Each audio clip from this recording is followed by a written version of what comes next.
markii hore wuxuu ahaan jiray qalcado askareed bay ahaan jiray meel ciidamo degan yihiin oo dadka lagu dhibaateeyo meeshaasi ahaan jiray meel kaniisad in laga dhisa lagu tamaniyay baa wixii baa Ilaahay subxaanahu wa ta'aala wuxuu u bedelay masaajid buu u bedelay masaajidkaas oo Ilaahay subxaanahu wa ta'aala hadduu taam yeelo waxa ka dhiman Ilaahay u dhammaystiro la rajaynayo roog baan jirin wixii la dhigi lahaa baan jirin marka xoogaa jeengada laftigeeda dayac baa ka jira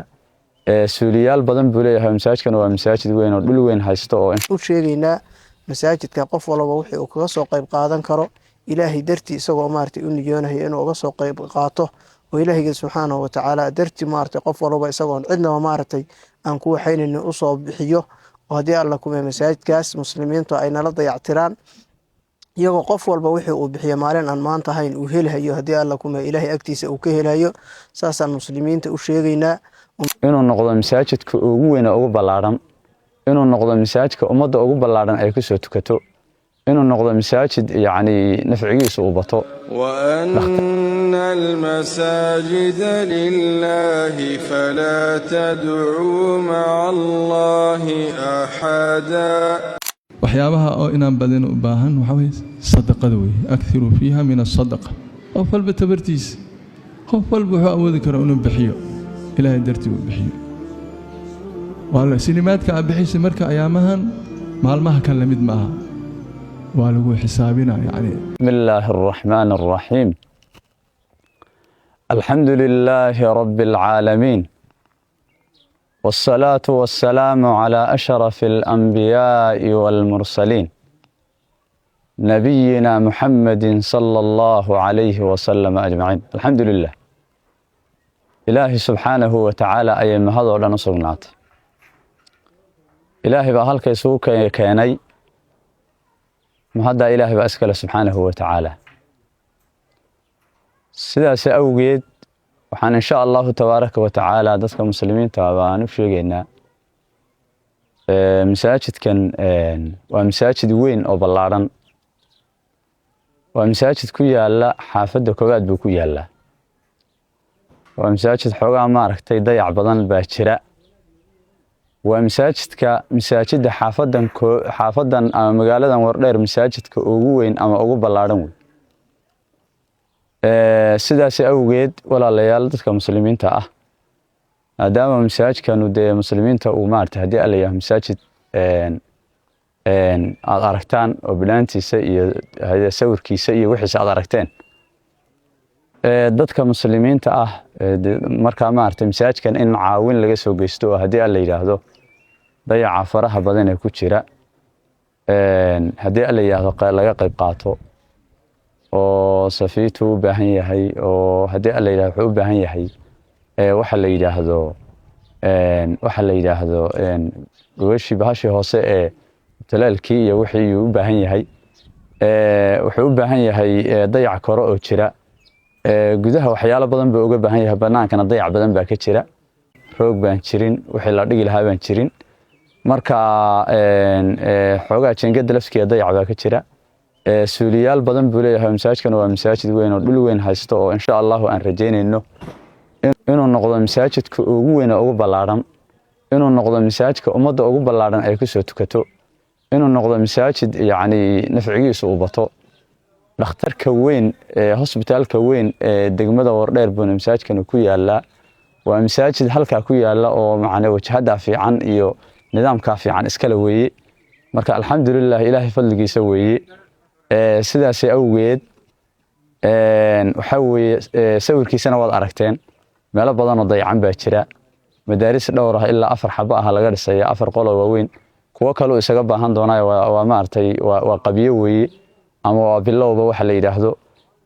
suuliyaal baa jira suuliyaasha laftirkeedu waa maartay waa dayac iyo qabiya ka jirta ayadana suuliyaashuna aad bay u farbadan yihiin oo dad badan oo muslimiin inay ka faa'iideystaan oo galaan oo isticmaalaan baa loogu talagalay sidaas awgeed walaalayaal dadka muslimiinta waa inay hadii alla yiraahdo de waad arkaysaan hadda waxa weeye war badan la sii wadi maaye waad u jeedaan oo dayaca jira waad aragtaan marka insha Allah aan ka soo qayb qaadano intaasaan bal ku soo insha Allah gabagabeyn assalaamu alaykum wa rahmatullahi wa barakatuh dadka muslimiinta ah meel kastaba jooga waan salaamayaa salaam bacdigeed masaajidkaas ku yaala magaalada Wardheer gaar ahaan xaafadda koowaad sawirkiisa oo dhammaan aan soo dhammaystirnay yaan baahida aan ka hadlaynayay galabta tahay oo ka jirta baahidaasoo isaga ka jirta ama korkiisa ha ahaato ama gudihiisa ha ahaato oo sawirkiisaas ah muslimiinta meel kastaba joogto dibad iyo daakhilba joogto waxaan ogeysiinaynaa dee qof walowba waxa aad la baxdo adiga ilaahiga subxaanahu wa tacaala abaa iska leh ilaahiga subxaanahu wa tacaala baa wax maartay nafqa iyo maalka iyo hantidaba ilaahiga subxaanahu wa tacaala baa iska leh qof kastana wixii uu bixiyey ilaahiga subxaanahu wa tacaala maalin aan maanta ahayn buu helahayaa waxaan marka dhammaan dadka u sheegaynaa muslimiinta ah daafaha caalamkiisa kala joogo masaajidkaas oo wax fara badan la soo waday sheekhu soo waday allaha barakeeyo sheekh Axmed Rabiic haddana meesha aad arkaysa marhaya oo intii maaragtay dadkan muslimiinta ee wadanka jooga allaha barakeeyo intuu kusoo dadaali karay iyo kusoo dadaalay haddii alla haddana qabyo badan ay ka maqan tahay oo qabyo badan uu dhammaystirtay oo gogoshiile oo marmarkiile oo safiitadiile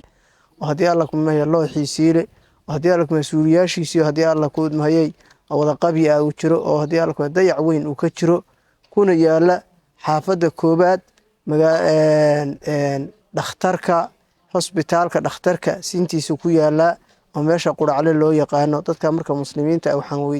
u sheegaynaa masaajidka qof walba wixii uu kaga soo qayb qaadan karo ilaahay dartii isagoo maartay u niyoonayo inuu uga soo qayb qaato oo ilaahiga subxaanahu wa tacaala dartii maartay qof walba isagoo cidnaba maartay aan ku waxaynin u soo bixiyo oo haddii alla kuma masaajidkaas muslimiintu ay nala dayactiraan iyagoo qof walba wixii uu bixiyo maalin aan maanta ahayn uu helayo haddii alla kuma ilaahay agtiisa uu ka helayo saasaan muslimiinta u sheegaynaa oo masaajidka dayaciisa haddii alla kuma aan ka hadlayno asalaamu calaykum waraxmatullaahi wabarakaatu السلام عليكم ورحمة الله وبركاته الحمد لله ثم الحمد لله إن شاء الله تعالى meeshaan joogno rag horena way iga horeeyay oo hadalka ka sii dhiibtay waa masaajid weeye meesha insha allahu tacaala waxaa ka socda masaajid waad ogtihiin qofkii islaama wax ku darsada ama qofkii samaysta ilaahi subxaanahu watacaala iyo nabigiisa waxaa laynoo sheegay qofka bina masaajid dhisa oo masaajid bineeya in ilaahay bina uga dhisayo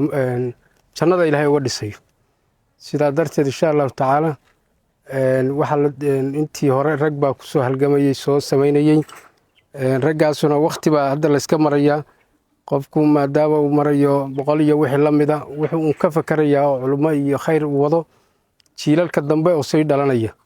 qarniyaasha dambe iyo wixii maaragtay ilaahay awlaad subxaanahu watacaala uu adduunka ka soo saaro inay sidii wax ugu baran lahaayeen oo maaragtay diinta islaamka loogu kobcin lahaa ta kale meeshan aad arkaysaan sida raggii iga horreeyeyba u sheegay waxa weeyaan waa gobolka Wardheer baa masaajidka laga dhisayaa haddana meesha uu wuxuu ku sii calaamadsan yahay oo in muslimiintu ay ka fakaraan u fiican markii hore wuxuu ahaan jiray qalcado askareed bay ahaan jiray meel ciidamo degan yihiin oo dadka lagu dhibaateeyo meeshaasi ahaan jiray meel kaniisad in laga dhisa lagu tamaniyay baa wixii baa ilaahay subxaanahu watacaala wuxuu u bedelay masaajid buu u bedelay masaajidkaasoo ilaahay subxaanahu watacaala hadduu taam yeelo waxa ka dhiman ilaahay u dhammaystiro la rajaynayo jiilalba jiil intuu kasii dambeeyo islaamku kobcintiisa iyo barbaarintiisa in lagu helo taxfiid qur-aan lagu sameeyo insha allahu tacaala ummadda ilaahay maaragtay halkaa ay ka soo baxdo ragga dadkan la hadlaynoona maqlaya insha allahu tacaala waxaa laga yaabaa in ama eedadiis habaryartiis awowgiis wuxuu dhalay iyo wuxuu sii dhalay inay joogaan baa laga yaaba inay yimaadaanna waa laga yaabaa oo soomaalidu ma kale leh degaan iyo waddan ma kale leh oo maaragtay yimaadaanna waa laga yaaba marka dadka dabadaha jooga iyo dadka daaqilka jooga iyo caalamka daafaha islaamka hay-adina taageerdhaa ma jidho waad ogtihiin annagaa isku tashanna oo dadka muslimiinta iyo soomaaliduba iyagaa isku tashada iyagaa masaajiyada dhista iyagaa maaragtay khayrka isu horseeda waxaad iyadoo inoo dhista masaajidya ma jirto ama qabata marka saa darteed iskaashigii iyo dhiskii iyo tacaawun cala birigii insha allah masaajidka wixii ka dhiman in lagu dhammaystiro nin walbana u niyoodo inuu aakharadiisa iyo adduunkiisa ilaahay ugu hagaajiyo oo caruurtaas wax ku sii baranaysa iyo dadka maaragtay tacalum kusii wadaya ilaa yoom alqiyaama waa saqada jaariya weeye waxa masaajidka la gashado ceel waqafa wixii la gashado agoon ninkii meel u dhisa waxyaalaha maaragtay sadaqata jaariyada noqonaya weeyaan. marka insha allahu tacaala nin walba ilaahay subxaana wa tacaala wixii dadnimadiisa iyo aakhiradiisa uu geysanayo masaajidka in la dhammaystiro. inta la wado dadka ka howlgala guddida iyo dadka ka howlgalaya iyo culummada sida loo sheegay oo maaragtay sheekh Rabiic jasaakallah khayr allah siiyo. waxaa dee intuu masaajidku qabyada yahay fakar baa ku jira. marka fakarka in culummadana laga maaragtay iyo guddida masaajidka laga bi'iyo oo islaamku taageero sidaasaan maaragtay ugu hambalyeynayna. wassalaamu calaykum waraxmatullahi wabarakaatu. waa gudaha masaajidka markiska